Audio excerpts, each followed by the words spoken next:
Buddy, you think you look strong? You're wearing it. Aspect. You're just a cheap fucking knockoff. Oh, no. I'm the upgrade.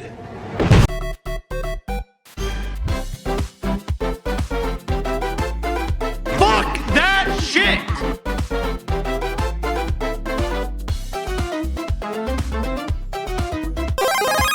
Oh, look at his girth! Look at his width! Stairway to heaven.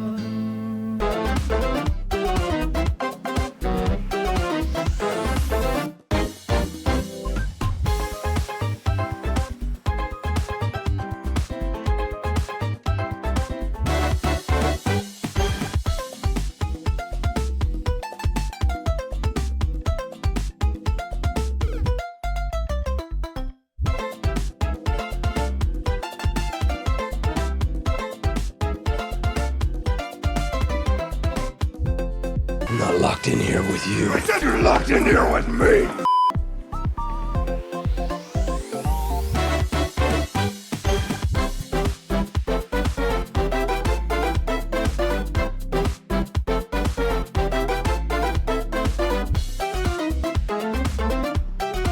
No, don't do it!